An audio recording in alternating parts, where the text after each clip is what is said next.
Everybody deserves a second chance, even video games. Welcome to the Second Opinion Podcast, where the reviews aren't always right, but we are. We're here to give you the gaming takes you didn't know you needed. We've been deep in the gaming world for 17 plus years, covering all the news, releases, and drama in the gaming world, and having a damn good time while doing it. Just because some website gave a game a low score doesn't mean it's a fail in our book. We're all about giving games that second chance, diving back in where others quit. And we should probably tell you that we're real and we're very loud and opinionated, and 90% of the time we're completely off topic. But that's why you'll love us. This is your Second Opinion. Now, here are your hosts, Toaster, Soleb, and Bolts.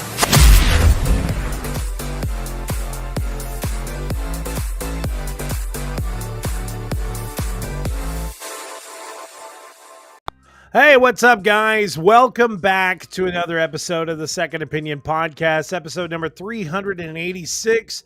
It is your boy Soleb back again with his Cinelinx resident special correspondent, Toaster McGee. What's up, Toaster? What's going on? How you doing? I'm doing pretty good. How about yourself? Yeah, you know how it is. We're old.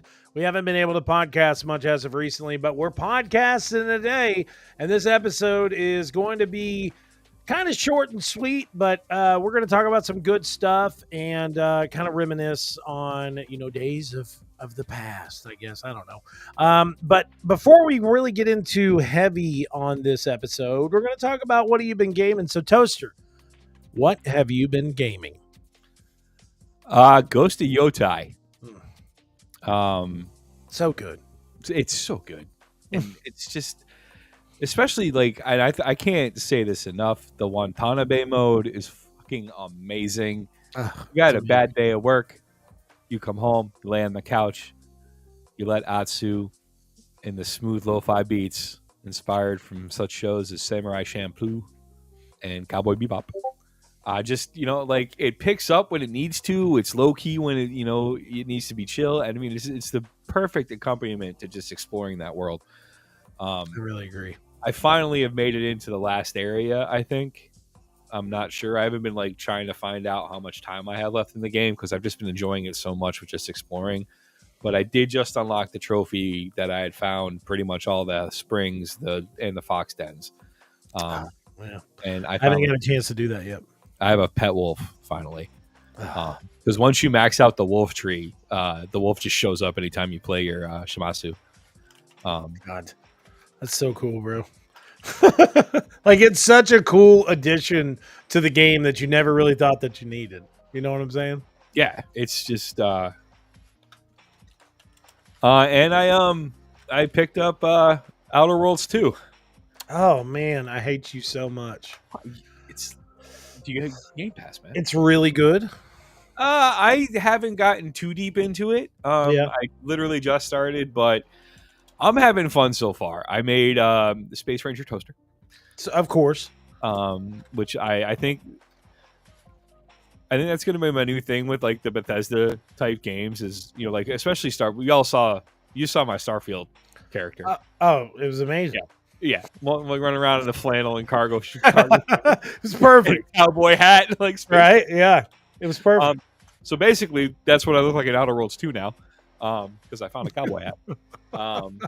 But I chose you choose your background, and one of the options was roustabout, and it's pretty much you don't know how you ended up as part of the Earth Directorate, but you ended up with the Earth Directorate, and an arch villain accidental death later, suddenly you're the poster child. Really, you just wish there was a cashier position in the So I picked that as my background, and I picked Lucky as my perk. And it's funny because my wife loves those games, and she was playing it, and she was telling me about her character, and I was like, "So what background do you think I picked?" And she was like, "You totally picked Roustabout." I was like, "Yeah." Of course, she knows you. So now all of my responses are smart ass as hell. Anytime that's what's amazing about Outer Worlds is that even I feel like your decisions that you make in there, if you want to be a bad guy or be a smart ass or whatever else. It feels so right. You know what I'm saying? Like, it feels so right. When you decimate a town in the game, you're like, that was justified, even if it wasn't. Yeah, no, it's sorry, I'm looking at my Discord profile saying that's pretty much the only social media I have at this point. It's called attention deficit hyperactive disorder. It affects a lot of Americans. Over the wind. Hello, Lydia. Thank you for stopping in. Okay. But so gaming wise and stuff, outside of those two games, that's all you've been playing as of recent? And I made a promise to my World of Warcraft guildies that I would come back, because I have been literally eyebrows deep in Ghost of Yotai. Of course. And I chose with this most recent season of the current expansion, I'm tanking for the guild. So I have a prot warrior named Howitzer, Okay. who is basically so the running gag is I've been playing the same rogue since launch, pretty much. Original Since like day one, like launch. vanilla. Actually, I think I joined about 2 weeks after the game originally launched. Wow. And Never changed. Well, the only time she changed is when I had to jump servers, and Yeah. my name had to change from Morte to How. And we turned Alliance, so I had to go from Undead to Night Elf. Oh, okay. But then the joke became like, well, how many characters can I make with the name How in it? And so when I made a warrior, and Yeah. the warrior, roll as a tank, I was like, well, that's an easy one, Howitzer. Mhm. But I also have Shaolin, my Oh. monk. I have Hawkeye, my hunter. I have Thaumaturgy, my mage. But it's all the same female night elf character. The joke is that it's just It's crazy that you would do that for so many different characters and keep it so similar. It would drive me nuts, bro. It's become a joke. It's like Yeah. but the thing is I've also been playing that character for so long that I literally have a running comic book strip in my head of her just being a complete chaotic menace through Azeroth as like, wait, why are you wearing plate mail? Are you a rogue? We need to make this comic. I need to win the lottery so I can hire an artist to just do that for me. Yeah. Don't you have a no, never mind. Bro, I just had the complete brain aneurysm or something. I was like, don't you have a brother that's an artist? And I was like, you in my head, my voice in my head was like, you have a brother that can draw, you idiot. I'm like, I draw too. I just don't have the patience to do a whole comic strip. And I have friends that do. Like I have a good friend of mine, the monk, entheogenic monk. Yeah, the monk. She does them too. Draws too. Yeah, bro. She's got talent, bro. She does. She's one of the few people in my inner circle of friends that when she makes fun of Rob Liefeld, I'm like, yeah, she can back that up. So yeah. Shout out Court.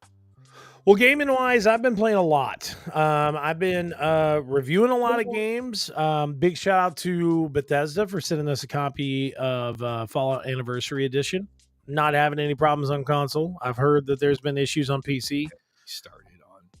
Listen, I've had no issues, bro. I'm not being one of those console whores or nothing like that. I was kind of excited for it, and admittedly, it's partially my fault because I really didn't do a whole bunch of reading on it.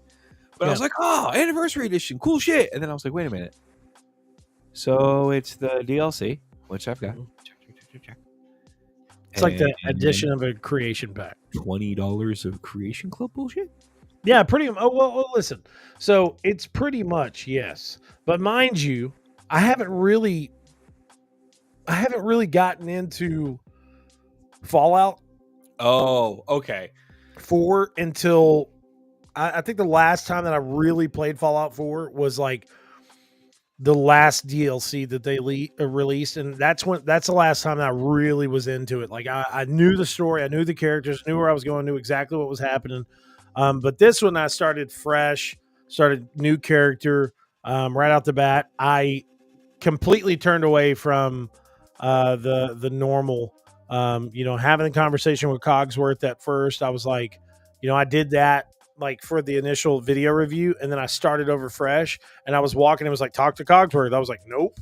I just I completely ran out of town. I was like, I'm doing a bunch of side quests before I even get into any of that other ridiculous nonsense of building, commonwealths all over all over the wasteland.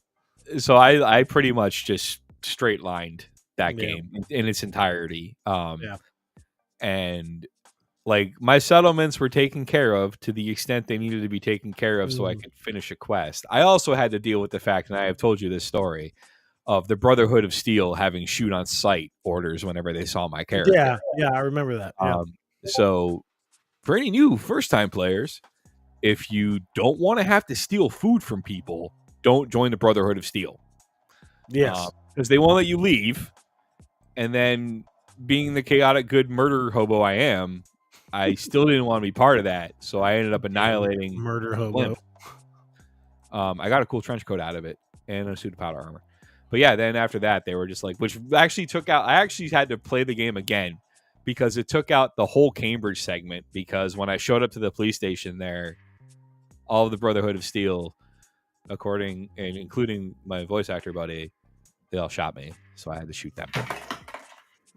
Just like that. Knocked him dead. So I'm trying to go like completely off the path. I'm trying to go completely off the beaten path. I'm trying to really focus on the creator content. There's some cool stuff in there as well. And there's things that I did never get around to like downloading or playing whenever they did that initial, like, hey, there's other things that are created by Bethesda, but also users. I didn't ever really do any mods or anything like that. I did some mods, I think, on PS4, but it wasn't ever anything that was like, oh my God, it changed the game so much. I usually did like to add color because we all know Bethesda likes to just use the dullest color palette ever. Yeah, bro. Yeah. 100%. I added more foliage and stuff like that. Yeah. Well, main amount of stuff that I downloaded was like cosmetic stuff. I downloaded like the Doom Guy armor or Space Marine armor. I downloaded the BFG that they had on there. Downloaded some holiday decorations for my house.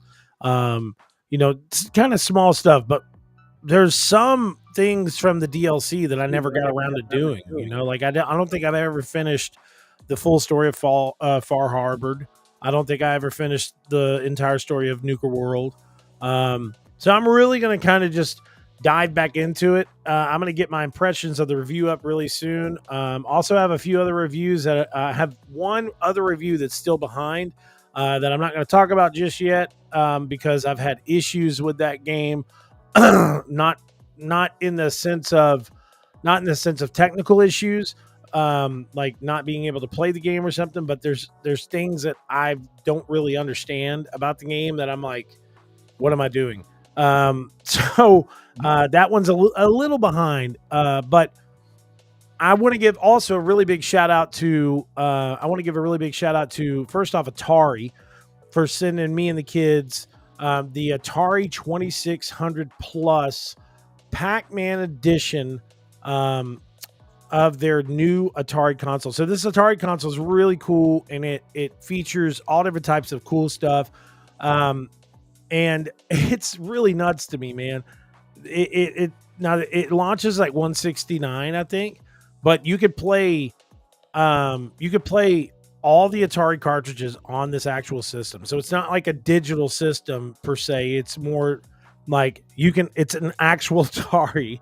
And then the physical version of the game that comes with it is the double feature of Pac-Man. So it's the original 2600 version, and then it's a upgraded new version of Pac-Man 7800, which is like a 7800 is like an arcade version of Pac-Man that has been kind of updated.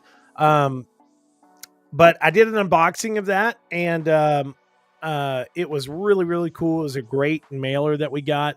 And I'm also reviewing Atari 50th anniversary, which is now, they just released a Namco Legendary pack. And this is done by Digital Eclipse, which was the same exact company that just recently did Mortal Kombat the Legacy Collection. They also did the Xbox 360 port of Symphony of the Night. Yeah, dude. So like, what's crazy? I didn't know Digital Eclipse did things like this, but like these are 2 games back to back that I've had that are not just games, but they are forms of like museums to teach people and showcase video game history. And it is nuts to me. Like the Mortal Kombat Legacy Collection. I'm not saying this because I'm getting paid, so please do not comment anything like that. But I'm telling you, if you are a Mortal Kombat fan, the Legacy Collection is something you have to have. It goes and showcases behind the scene footage from the originals that we have never seen before. It has like 21 different versions of Mortal Kombat on there. It's got like Game Boy Advance versions. It's got arcade versions. It's got the 32X version. It's got the Sega Genesis, Super Nintendo arcade. It's so cool, bro. It's so awesome. And I was still kind of fuming from that because I was like, man, this is almost getting me high because it was such a intense plethora of video game knowledge. But then whenever I started reviewing the Atari 50th collection, I was shocked to see that it was kind of set up the same way, bro. Like it literally goes through the history of Atari, what they did to the industry, how they boosted the industry as much as they did, created the stuff they did. I mean, it showcases all different types of pictures, artwork, 3-dimensional versions of like the arcade games. And I mean, it's really, really cool. Well, more studios have been starting to do that too. You look at like the Namco collection that you can download. The PlayStation Plus program's got the Atari flashbacks, I think, or classics. Yeah, the flashbacks. Yeah, then you look at the stuff like the Castlevania collection on Nintendo Switch that doesn't have Symphony of the Night. You cowards. But that has like all of the Game Boy versions of Castlevania, all of the Nintendo, the Super Nintendo. That one even has the. No, I don't think it has the worst Castlevania. The worst Castlevania? Castlevania 3D on the Nintendo 64. It was so bad, bro. It was awful. I remember playing that when it came out, and I was like, "What is this? Yeah, it was like, what am I doing?" Why am I doing with Contra? The Capcom collection. I mean, yeah, man, it's crazy to see so many studios getting behind this type of ideology of pushing out these games because it is a really easy way of what am I trying to say? What's the word? I'm going blank. Of I guess archiving and featuring the work of the past to teach to these new gamers. But I think too, it also helps to show that a game doesn't have to be this blockbuster $1 billion thing to be amazing. Oh my God, like lately, before Yotai came out, and still now, I mean, I'm still finding I have found myself very much enjoying this return to like the 2D side scroller platform action. Yeah, me too, bro. Shinobi Art of Vengeance is fucking beautiful. It's hard as shit. It's such a good game. But it plays like you're reading a comic book. And then you have, on the flip side of that, the guys behind Blasphemous with Ninja Gaiden Ragebound. I started playing Ninja Gaiden 4. I think I'm too old. I can't keep up with Yakima the Hedgehog. Yeah, it's hard. It's a hard game, though. Oh, dude, I'm playing. I am not scared to admit this, man. I play games to relax and have fun. I'm playing on easy. If I find that it's not challenging enough, or if I find that I'm like really just running through and just murdering things, then I'll bump it up to normal. Yeah, but unless it's a game that I like really know, yeah, I can like Diablo, for instance. I don't mind coming into that one on like expert or torment difficulty if I can get in there on torment. Yeah. But games like I know my weaknesses. I'm not a very good parry dodge person. I'm just more of I'm going to run in and hit you real hard a lot of times and hope you die before I die. Right. And so like except some games like Tsushima, Yotai, Outer Worlds. Stuff like that, stuff that I'm familiar and comfortable with, I will play on normal. So, but yeah, they like going back to that 2D side scroller because, you can pick it up and play for 20 minutes and be like, okay, yeah, I accomplished something, and then go do whatever you got to do. Like you were waiting for somebody to get ready or something like that. Instead of like if somebody interrupts you when you're playing a game like Yotai or Outer Worlds or Fallout or, it's like, okay, well, I didn't get anything done. And, you get annoyed. But Yep. I want to see them apply the Art of Vengeance style to a Castlevania game. We've talked about this on like the last 3 episodes. And I'm telling you, I can't not sit there and say this needs to like happen more, like enough. Like it's got to happen. We've got to see it. So let's go ahead and get down into the second opinion. And this one is a tough one. Is Destiny done?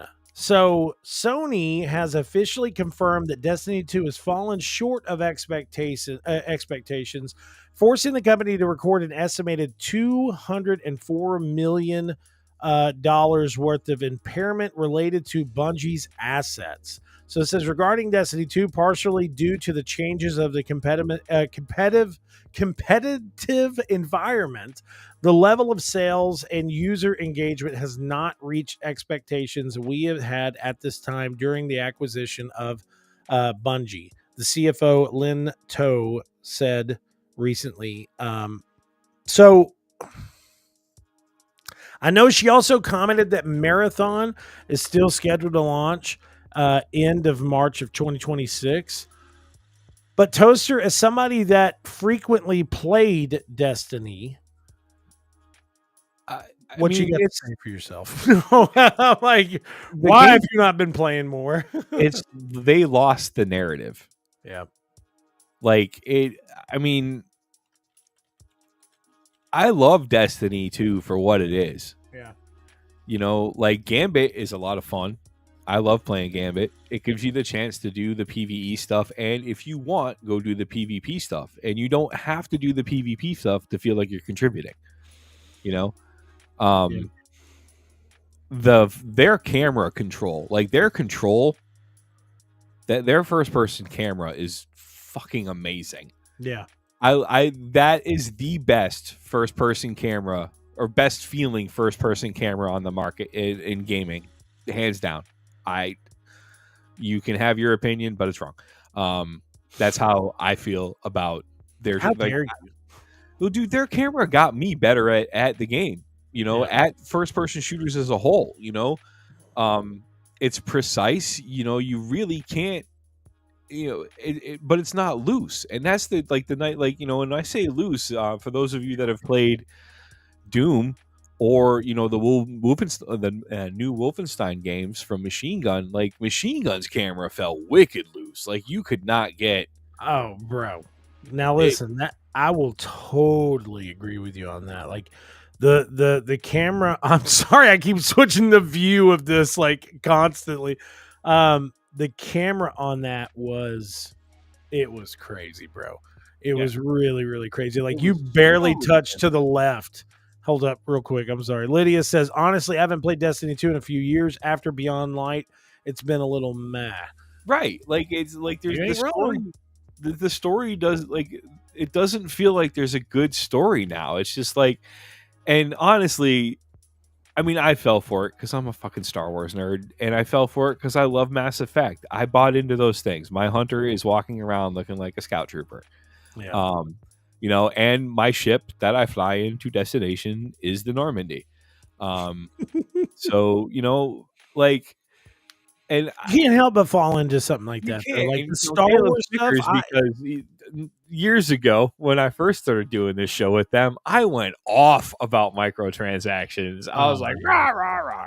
And now I'm like, well, if it benefits a society or a charity or it's Star Wars or Mass Effect related, I'll do it. I'll do it no matter what. Yeah. But no, it's like the story of the game feels directionless. You don't know what you're doing. The Witness was pretty cool, but it also introduced some really pain in the ass mechanics and stuff that kind of took the ability for you to solo, or made it a lot harder for you to solo through that stuff if you're not somebody that's used, that plays with other Destiny players regularly. I'll tell you this: I haven't played Destiny in so long. I have completely forgot the plot of the story, and I remember. There is no plot anymore. But there was though, wasn't it? Like that big giant planet was like. Yeah. And now, like the story's so fucking confusing that nobody really knows. Unless you're like a hardcore lore hound, you don't know what's fucking going on. Yeah, and it sucks because like the framework and the outline of that game are it's fun. Yeah. But if I had like a coherent story to follow, then it'd be even more amazing. You know, like the powers they introduce to some of the characters. Like I love being put this down. The void. Like I love using the void power. I can freeze shit. I can throw like these massive like storm squall things that, you know, and it's the effects are awesome. It just like seems they're just like throwing whatever they can at the wall and hoping it sticks. And really, because there's nothing to guide players anymore for what you want to do, it's really just you sign in, you play a couple of rounds of Gambit, you do a weekly if you want, and then you're good. You know? Well, here's a quick question. Okay, I get the Star Wars stuff. The Star Wars stuff actually almost made me like download it because I was like, that's fucking cool. Okay, but so the giant planet thing, like that has nothing to do with the story anymore. No, that's. Was that like Destiny 1? Or was that was still there, but now. Like the witness intervened and like was trying to destroy it, and it's kind of like everybody lost their light except you for some reason, and other guardians. But like, it's crazy, bro. Like that's a massive change of story. Now they're dealing with like the 9, which are these weird extra dimensional, extra planar characters, and like this dude shows up looking like, you know, an accountant from 1950. And like I was gonna say, what the hell was up with the glasses? Like legit, like there's like a rotary phone, and you're like, what is this? Yeah.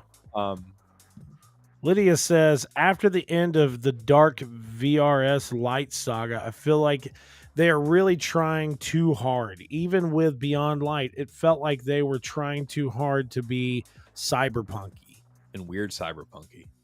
Weird cyberpunky at that. So. Do you think, here's the main question, Toaster. Do you think Destiny is done for?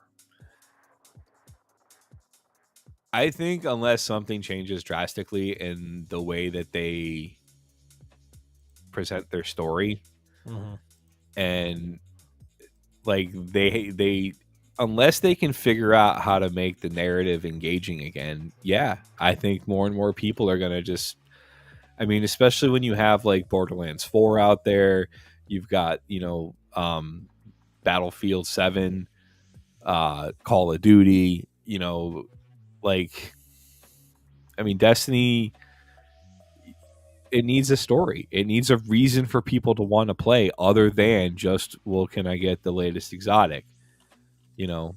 Yeah. Yeah, because, I mean... I don't know, dude. I feel like it'll be interesting to see like player traffic ramps up with Renegades. Yeah, because when does Renegades come out? It comes out, or is it already out? Why am I looking at gingerbread ATATs? December 2nd. December 2nd. Okay, well maybe, I don't know. Maybe it will. Maybe we will see. Maybe we'll see player counts really jump up heavily. I don't know, man. I think that there's it's kind of proof in the pudding in that sense. There's too many competitive games out there. There's too many games out there that can offer No. Back up.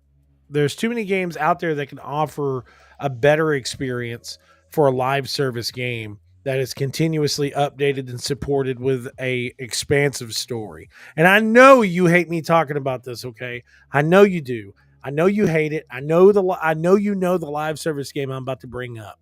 But I feel that this game completely changed the aspect of live service games. Okay. And it's a game called Fortnite. It changed everything, Toaster. It changed everything. Look at what is going on now. That's okay. True. So Lydia, people, like the what cost. did Lydia say?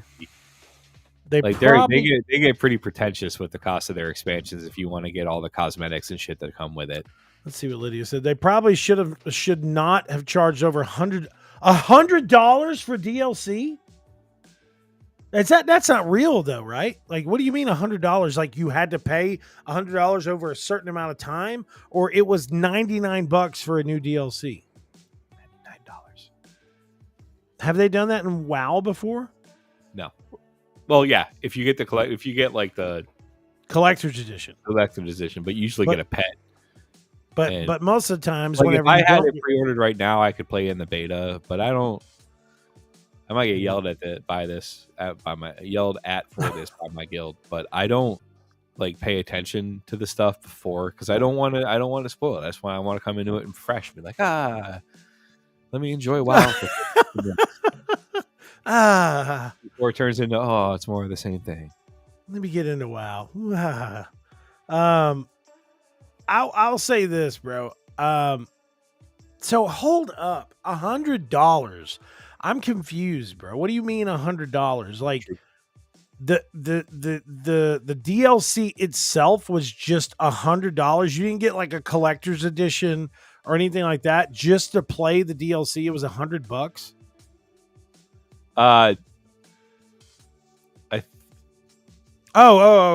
No, that's for the DLC, but WoW's pets. Okay. So she says here, now I get it comes out with some goodies, but there are other games out there that will have extra goodies and it's not $100. See, okay. So my point right here. All right. I know Toaster's gonna hate me bringing this up, but I'm going to. The game that has really set things off and just changed the industry as a whole is a game called Fortnite. Because as you see here, the entirety of the map was changed into Springfield Island, and it changed everything to like cell shaded. You can go to Homer's house, you can go to Flanders' house, you can go to all these different locations from the show, unlock different characters in the season pass that are actual characters of the show. Like the main character that you unlock at the end of the season pass is Homer, or you can get evil Homer at the end. But look at this. I mean, this is nuts. You can sit down. The Light Falls Digital Deluxe Edition was $100. That's crazy, bro. Well, the Digital Deluxe Edition, but I'm sure it can't. I would hope that it would come with a lot of stuff. But from the way Lydia is making it seem, she wasn't very happy with it. And it seems from what we see on the sales and the player base and stuff like that, there wasn't a lot of people that are happy with it at all. But I don't know if I can handle Marge running around with a shotgun. Let me see if I can skip forward on this. So it really is crazy, bro. Like look at the where is it at? Okay, here is the comic book store. So that's the full comic book store. It's got like it's got Krusty in Carbonite, I believe. Jesus. Like where is it at? So they have multiple different locations from the game. Right there. There's Krusty and Carbonite, bro. It's crazy, bro. It's so crazy. There's areas like when you go to Moe's Tavern, the phone starts ringing, you pick it up, and it's Bart like doing a prank call on somebody. If you shoot off the head of Jebediah Springfield from that statue, nobody can make headshots on you. You know, it's really, really nuts, man. And this continuously is happening with this game, to where not only are they adding new live service content that's different, that gives you new special type of skins or whatever, but it is continuously a changing universe. And Epic has got to the point to where they've figured out the code, bro. They figured it out. They read the assignment and they found it out 100%. And the assignment was keeping your players engaged. How can we keep our players engaged? What have they done in just the last physical year, bro? We had a Star Wars season. The entire, like, multiple different sections of the map were changed to Star Wars different locations. We had Star Wars weapons. Then we ended up having this bug season. Then we had this other season. Now we had an Asian themed season that was like really cool aspects, different characters. And now we have this. Now they're talking about bringing, like, I know this is childish, but they're talking about bringing like SpongeBob to the game. They had the Halloween, like Fortnitemares. They did it full force, bro. Like, they had Scooby snacks around with an with like an M16. I know, right? They had in Fortnitemares, they had it to where, like, I'm not kidding you. They had what's the camp for Friday the 13th? Camp Crystal Lake. Okay, so they had Camp Crystal Lake, and Jason Voorhees would walk around certain areas. You have to kill him to get like special weapons that he had. Like, it was so cool, and it continuously upgrades with new different type of content. Like, today, they're dropping content to where this is what's crazy. So the content that they're doing with the Simpsons Island or Springfield Island is each time they have an update to this map, there is a miniature episode that the creators of the Simpsons are making, and you watch those episodes before the event launches. So it's like Homer standing there talking to the scientist, and he's like, he has one of those infinity or the little crystals, and he had shoved it into his controller, and like he's like, I love food, you know. Look at that cloud right there. It looks like a donut, doesn't it? And the scientist was like, yeah, and he shoots it, and it turns into a massive donut that drops into the world, and they start eating it. But then he turns to the scientist and changes the scientist into food, but he turns into like a banana, which Peely is in the game. So now there's a scientist version of Peely in the game, but that's the live event that's happening today, to where giant donuts are dropping in. You get exclusive drops.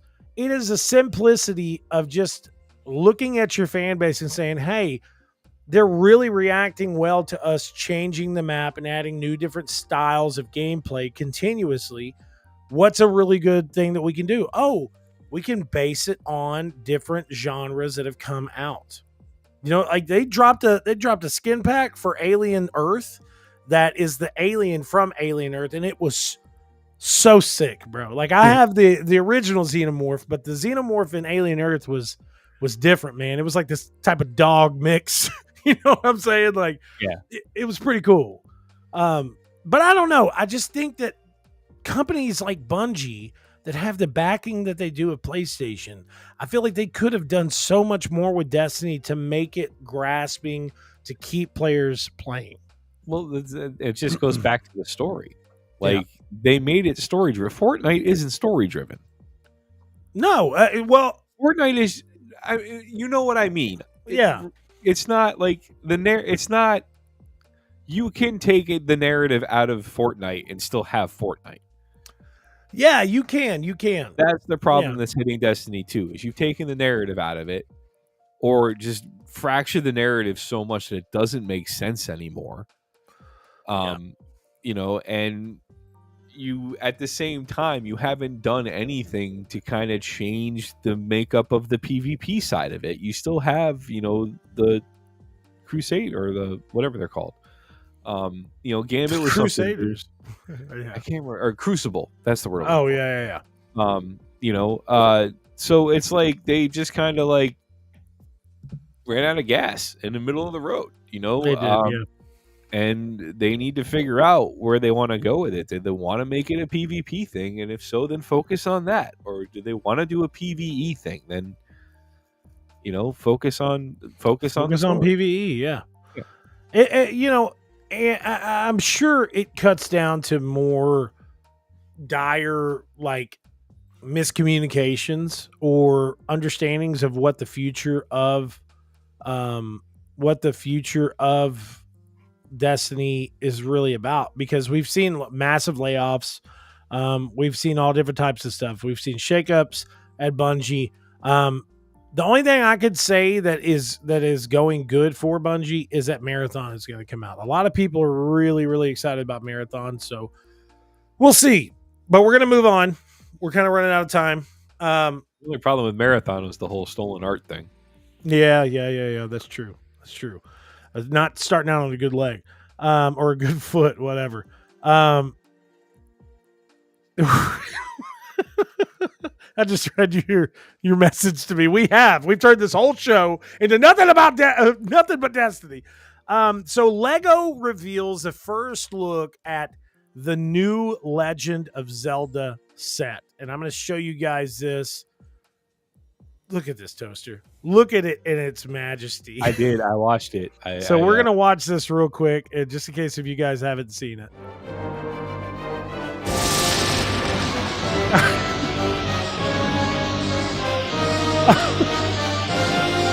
he keeps leaning back. He's like, oh my God, how big is Ganondorf? It's really cool though. So they've hinted at, this big set. And then of course, this is the Great Deco Tree, which is super, super cool, bro. Like, I haven't told Dante about this yet, but he's going to lose it when he finds this out, that there is going to be a Zelda Lego set. And it's so, so cool. I would love to see Lego continuously. I would love to see Lego continuously do this. I would love to see Lego do more video game Legos. Let's see a God of War. Let's see a Ghost of Yotai Lego set. You know what I'm saying? But moving on from that, Nintendo Direct. There's a Nintendo Direct set for tomorrow that will be talking about the Super Mario Galaxy movie. So this is pretty cool. I'm a really big fan of the Super Mario movie. I think they did a really great job. But it says, join us Wednesday, November 12th for the Nintendo Direct featuring the world premiere of the Super Mario Galaxy movie official trailer. Please note that no game information will be included in this presentation. So I don't get that. It says, while we don't think much about the Super Mario Galaxy movie, we have a confirmation, a crucial part of the Super Mario Galaxy games. Maybe they're talking about the tie-in, or maybe they're saying that there will not be any type of Mario game information that will be showcased. But it's still something that is exciting, and it is still something that I'm like super ready for. Like I said, my kids are super freaks about this movie. As as somebody that tries and support them as much as possible, I've never seen two children that loved a movie so much as this movie. Real quick, I'm going to showcase the teaser trailer that was released as of recent. Look at that. So calming. Must be nice to be so chill, Mario.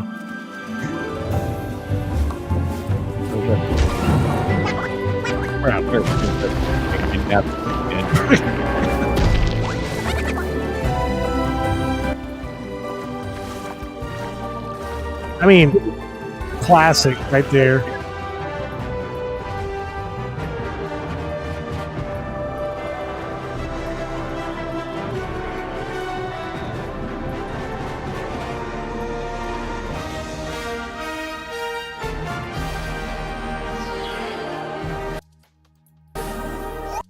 Pretty cool, bro.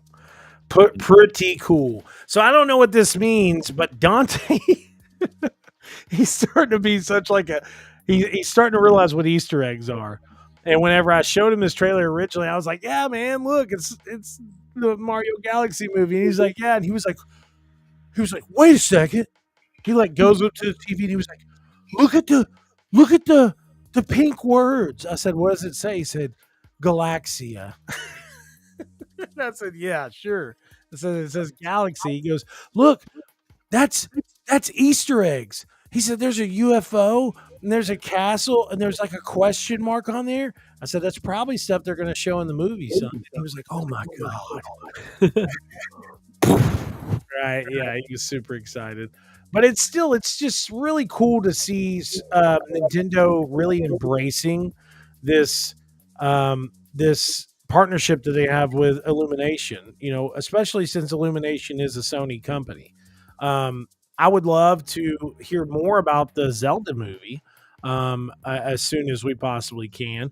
But is there any type of Nintendo movie or video game out there that you would like to see? That you would like to see featured as a movie? Big shout out to Fusion. I love you, man. Thanks for stopping in. Any video game movie that you would like to see? Metroid. Metroid would be fire, bro. Metroid would be amazing. You could turn that into like a almost alien type movie so easily. Oh, you so could, bro. Yeah, you could. That would totally. That I would say that is like that's Nintendo's first hard R movie. You're right. Yes, bro. Like have some fear factor up in there. Speaking of fear factor, though, I would say it would be great to have Rogan reference. Huh? Are you gonna make a Joe Rogan reference? Ugh, no. Fuck Joe Rogan. Anyways, you heard it here first. You heard it here first on the podcast. Fuck Joe Rogan. But no, I guess they've already done that. I was gonna say to have a movie that's somewhat like based on the events of Alien Isolation, because that's based on Ripley's daughter. So it's like we didn't ever really see that on the big screen, but I guess it would just end up being a recreation of another Alien movie. What's funny about that you bring that game up is I've been seeing more and more articles popping up from people who are going, you know what? I slept on Alien Isolation and I'm an idiot. Bro, and I was reading, there was an article with I think one of the lead designers or something I was reading, and he was like, yeah, the problem is we made the alien too smart. Duh. Duh. And then you gave the game ability to where you could turn your mic on and it can hear you talk. Dude, my cat killed me. And it was sucked because like the thing is they programmed the logic behind the alien. It looked for effect and causality. Yeah. So like if you were in a room and you were rifling through cabinets trying to hardly find a healing pack, and then you heard the thing coming down the hall and didn't close the cabinet before you ran for to cover under that gurney, it would come in the room and be like, there's nobody here. Wait a second. That cabinet wasn't open before. And then you're like sitting there holding your breath, and it was that kind of a situation. Like I'm literally staring at the thing's knee. Like I'm crouched behind, and you had you could turn the Kinect camera on. Yeah. So I'm like this. Oh my God, I forgot about the Kinect camera. Leaned out, and I'm like, and all of a sudden, fucking the cat comes in the living room. It's like, you see alien face like her. Yeah. Well, you're dead. Yeah. It's definitely really crazy that game came out and had the advancement in game mechanics and stuff. Remember me playing it at PAX? Oh man, that was nuts. I waited in line for that game, and I never forget the first time that thing came out of the ceiling. I was like, I'm gonna die. So many times. I'm dead. Because I mean, and it was it really felt like you were playing an alien movie. They programmed that alien amazingly. They did. Came out of the ceiling like a oily black ball of murder. It was horrifying, dude. It was really horrifying. The freaking androids, they were just as bad. Like these red looking things that were just like, Oh, bro. Now, my stupid mic. I'll tell you this, bro. The androids were really scary. When they lunged at you, it was something horrifying. I mean, it was scary to have the xenomorph constantly stalking you. But that was the main thing of the main stage of the game. But to have the androids just out of nowhere pop up and be like, "Oh my god," it was pretty terrifying. Yep. But I'll tell you this: speaking of something that's horrifying, that Toaster's going to be like, "Stop teasing me and either tell us when it's coming out or what." Todd Howard has officially said that the Elder Scrolls 6 is still a long way off, but it could fucking be shadow dropped. It could just be shadow dropped. Who knows? Who knows when the game's coming? I don't know, dude. So happy and so mad if he does that. Bro, I would love a real shadow drop. Like she's like, oh yeah, it's still a long way out, and then one day I'm in freaking Games Pass or something, and I'm like, is that a typo? Elder Scrolls? Is that Elder Scrolls? Let's Elder Scrolls 6 is just going to be Skyrim reskinned. We all know it. There's no possible way this is happening right now. But a lot of people are just it's a thing for people to continuously shit on Bethesda. And it really does irritate me because I know the people that work at that company and they're such huge fans of their own product. You know what I'm saying? My ribbing of Bethesda comes from a place of love. Of course, yeah, I totally understand that. It take me to admit that Starfield was not the game that I wanted it to be. Yeah, I could see why people would say that, but I didn't really have expectations for Starfield. I think that's the reason why I enjoyed it as much as I did. Because I wasn't thinking, oh, this is going to be Fallout in space, because I already had Fallout in space with the Outer Worlds. So I was like, okay, this is something new from them. And I really did enjoy my time with Starfield. Now I did never get around to playing some of the DLC and stuff, but people are just anytime they get a chance to trash more aliens. I can see that. I really can see that. I can understand that a lot more because it was like everywhere you went in space, it was just humans. Yeah, it's not that I wanted Fallout in space. I wanted space in space. I wanted more of I wanted like sauce with my meatball marinara. You're sci-fi enough where I have faster than light travel, but I don't have any aliens. Yeah. There's no aliens outside of people that look just like you. Stop it. Stop. You stop making me talk bad about a game that I liked. Okay. But it's just like this. It's just like Fallout Anniversary Edition. Okay. So I play my games mainly all on console. Now, there are times that the console versions of these games have not worked well. But since the PlayStation 5 has released and the Xbox Series X has released, I haven't really run into many issues on some of these consoles. Now, mind you, on my PlayStation 5, I feel like it's more my television. Maybe it's because my television is slowly but surely getting outdated, but there's times that I play games that get screen tears or something. But starting back through with Fallout 4 Anniversary Edition, I started fresh and it really feels good. Like me and my wife were so obsessed with this game. It was ridiculous.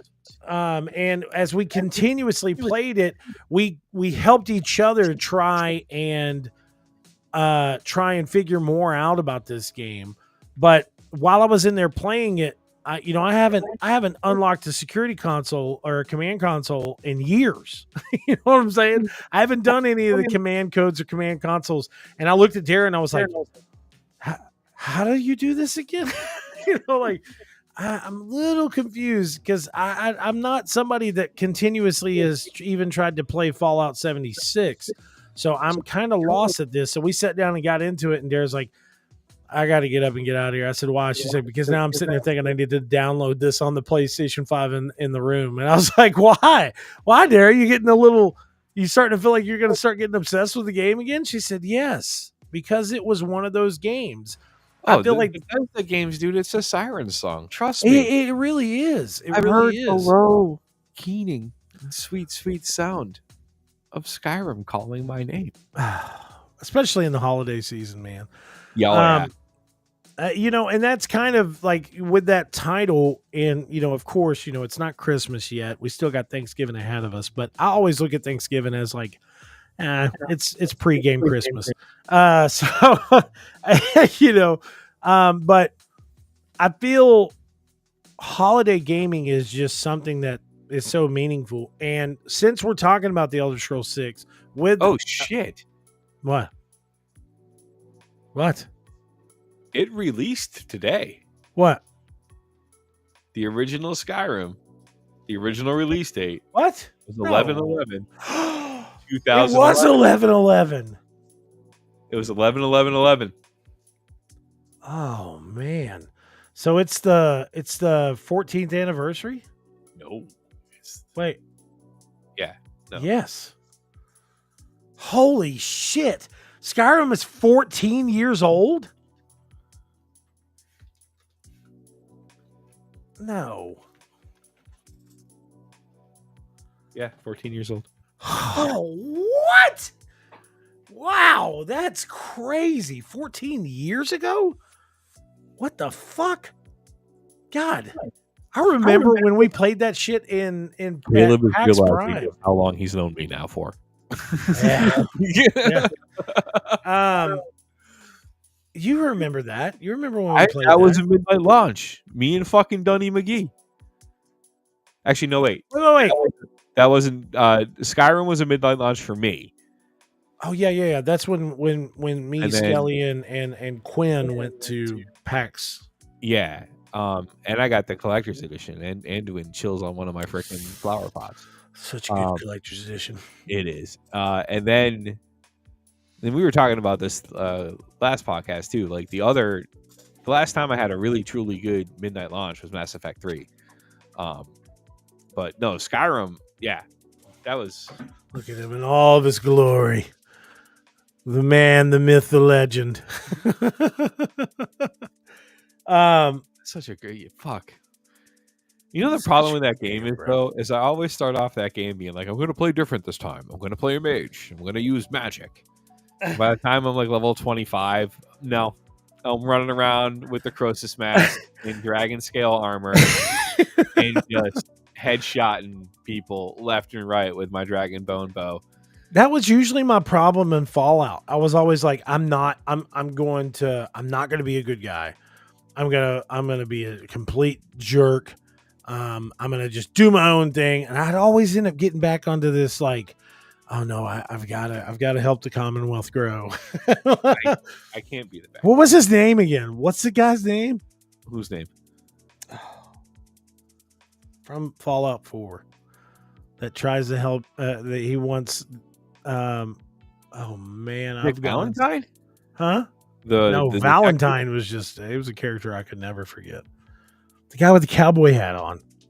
Why am I going blank? God bless. That shows you how long it's been since I played that game, bro. Jeez Louise. Preston Garvey. Oh, Preston Garvey. Oh, my God, bro. Preston Garvey. Preston wants to talk to you. What do you want now? Preston Garvey's the most irritating character of all time. I found another settlement in the middle of nowhere. Because you go, no, Preston. That's probably what my wife played it, and she freaking all the settlements and everything. She did all the companion side quests, and she's asking me questions. She's like, "What about this?" I'm like, "I don't know. I didn't do that." And she's like, "Didn't you beat the game?" I was like, "Yeah, but it was just me and the dog."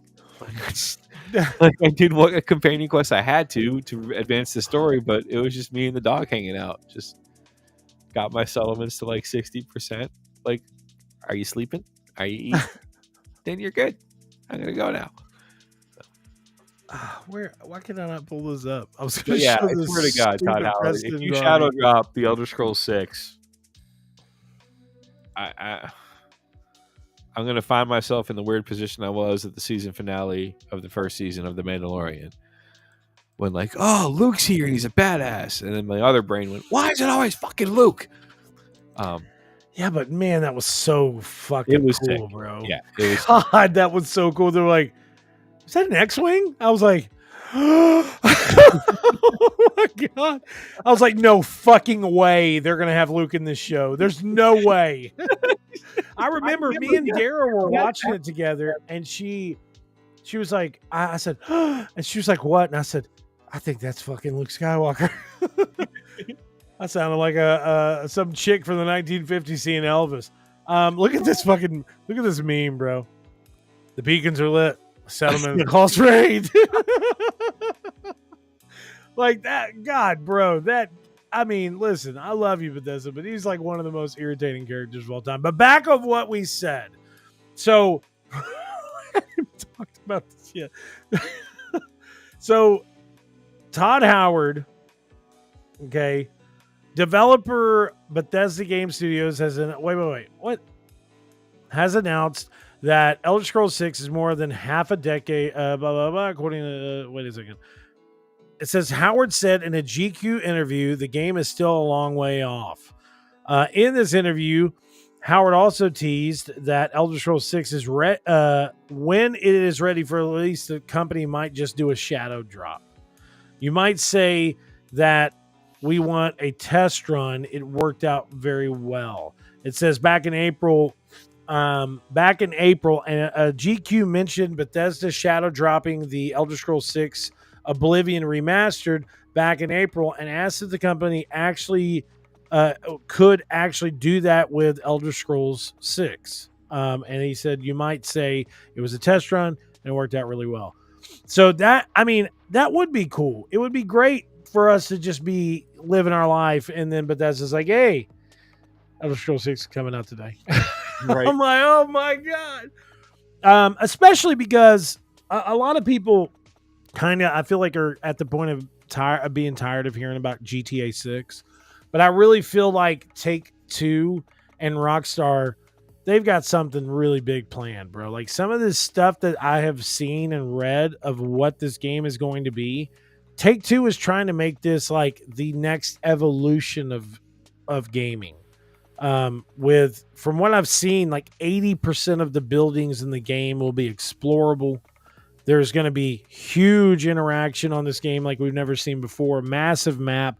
They also have said, or rumors have stated, that they will have role-playing service available when the game launches. And if that's the case, that is going to be huge for the community of GTA, because one of the biggest things that happened after the success of GTA 5 was the role-playing servers that expansively grew on the PC version of GTA 5, of being able to go in and either you can just be a gas station attendant or a police officer. And the police officer, like some of these role-playing servers are like, hey, if you were going to be a police officer in the server, you have to learn actual police lingo. You have to actually act like an officer. You have to go, it is crazy. It's really crazy. But it is cool, too, because you see that kind of Second Life aspect of the game be expanded from just a normal, story-driven based game that has online multiplayer. Yeah. But with that, another really big game that Toaster loves to talk about, Ghost of Tsushima, it has been officially announced, has sold 3.3 million copies in 1 month. Yotai. Yep. Oh, I said Toshima. I'm sorry. Ghost of Yotai sold 3.3 million copies in 1 month.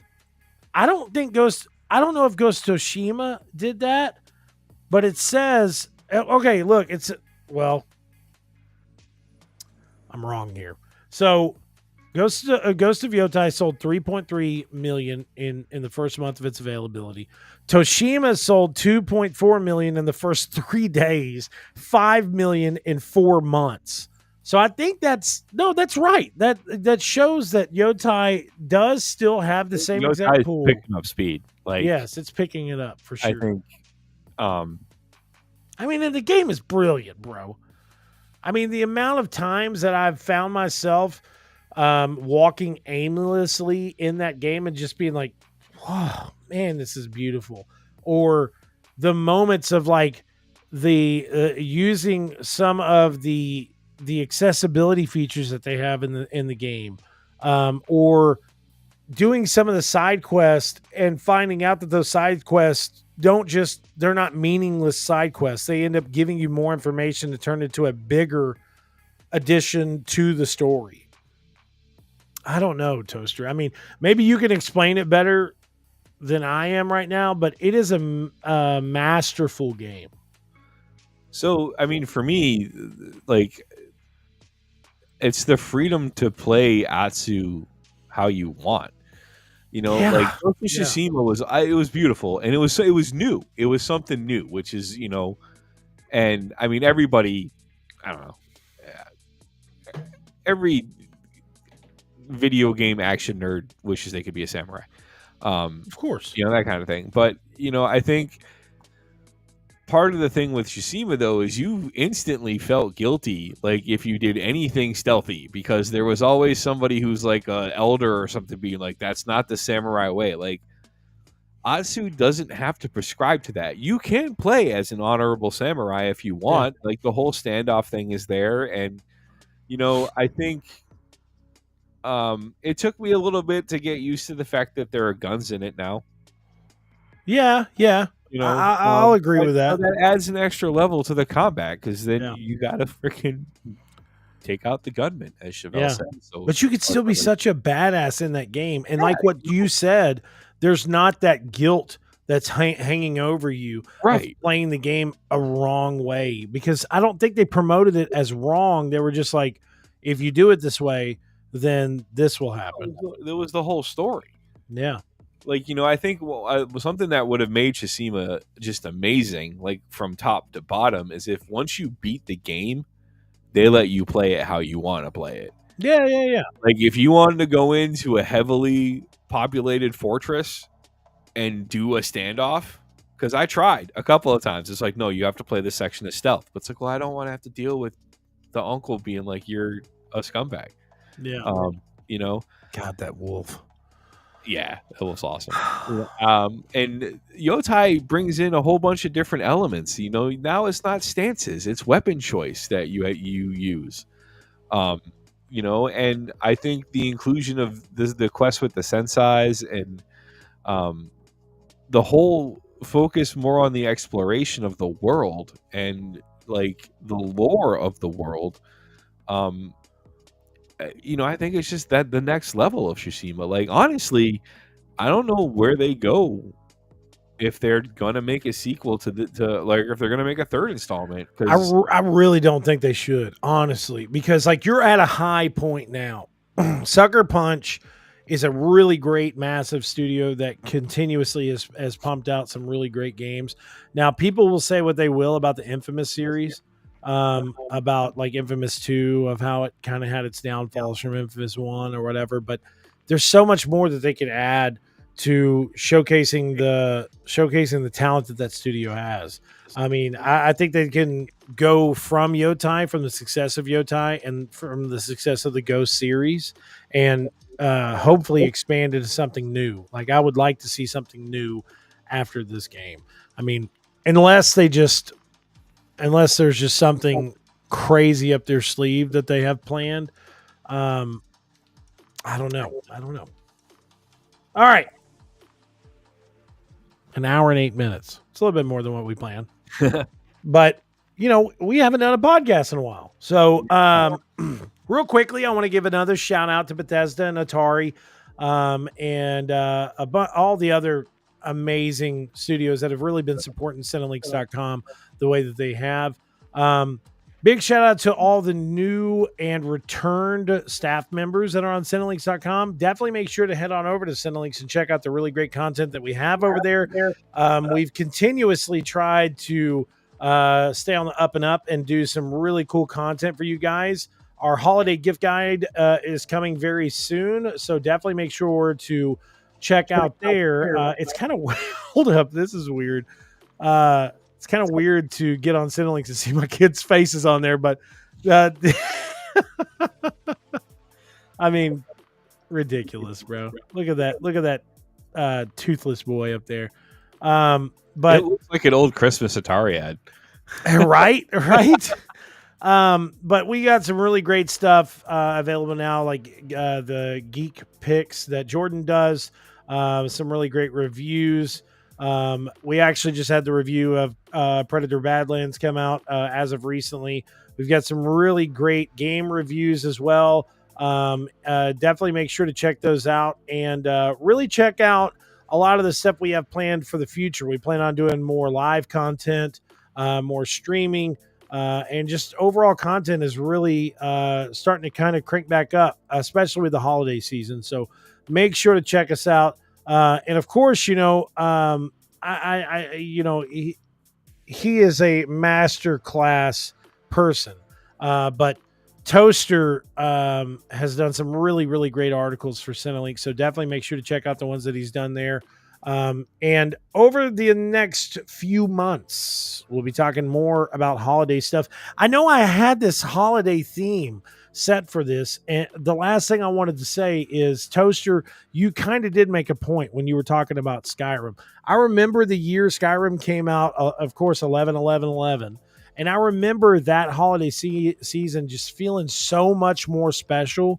The fact that I was able to go and play Skyrim while there was like Christmas music playing. I know it's so weird to like tie that in, but as that was playing and the house is warm, you got, pie smell all throughout the house and stuff. And you're like, I'm going to go kill some high elves. In Civil War in a Viking continent. Yeah. That's what it. I don't know. When I think about the love of the holidays, it's not just for me. It's not just about spending time with the family. It is great, of course, spending time with the family. But those years that like we would have Christmas and go under the actual like awesome game launches in the holidays. Bro, like I remember the year my dad. I've brought this up on the podcast years in the past, but I remember the year. We were struggling, and I as an old adult now, I look back and I'm like, I don't know how my father did it, but I remember when my mom first off got us a Super Nintendo, and it was just like a baffling, like, oh my God, like our whole life has changed. Link IB, man, big shout out. Oh, wait, hold up. I'm sorry. Let me put this in here real quick. Chasing down ice giants and clubbing them over the head. That's what Christmas means. Yes, I agree 100%. But it really was like, and then I remember my dad when the N64 came out. We had talked to him about getting it, and I remember him kind of making those comments of like, I don't have that type of money. I'll try to see if maybe we can talk to, the big man at the North Pole or something, maybe he can pull something off for us. But that year when we got under the tree and ripped those boxes open and saw that neon green N64, I think it was neon green. No. The first one we had was black. And then for one of our birthdays, we ended up getting a neon green system, but we had the N64. It was just like, my holiday season was made, man. We sat in there for hours playing games. And what links to what I'm saying is I remember when Skyrim came out, me and Bolt sat in my room and played Skyrim for like 11 hours straight. And I remember thinking afterwards, like, this is just like when I was in Seattle at PAX. Like, we've been playing, we started at the same exact section, and our characters are completely different, doing completely different side quests. And it was really baffling to me, but it just, that the holiday season is the perfect time for gaming. And to do a shameless plug, you could find out the reason the holidays are perfect for gaming by checking out our holiday gift guide over at Cinelinx.com in the coming weeks. So that is it for this episode of the Second Opinion Podcast. Make sure to come back soon. I plan on doing another episode, hopefully this Friday. And we should be able to crank that out. Hopefully we'll have Bolts with us as well. But I love you guys so much. And thanks for tuning in. Big shout out to Toaster for always being the man with the plan of pushing this big back, bald, lazy bastard to, hey, we really got to do a podcast. It's been a while. Like, I'll get messages from Doze every once in a while. He's like, "We're doing a podcast Sunday?" I'm like, "Yeah." And then it comes up that Sunday, and I'm doing my stuff. And by the time I realize it, I'm like, "Oh my God, I'm sorry. I totally forgot about the podcast." So she's like, "It's fine. It worked out perfect. I couldn't do it today anyways." And I'm like, "Okay." But I love you guys. Thanks for watching, and we'll talk to you soon. Big shout out to our Twitch and YouTube audience. Yes, really big shout out. Thank you all for commenting and coming and watching us. I'll get better about actually posting when we're gonna have the show up on my Twitch channel, twitch.tv/toastermcgee. That kind of rhymes. Twitch.tv/toastermcgee. Yeah. I love it. Gets stuck in your head. It's even better than Golden on the K-pop. You're getting a Grammy for that, bro.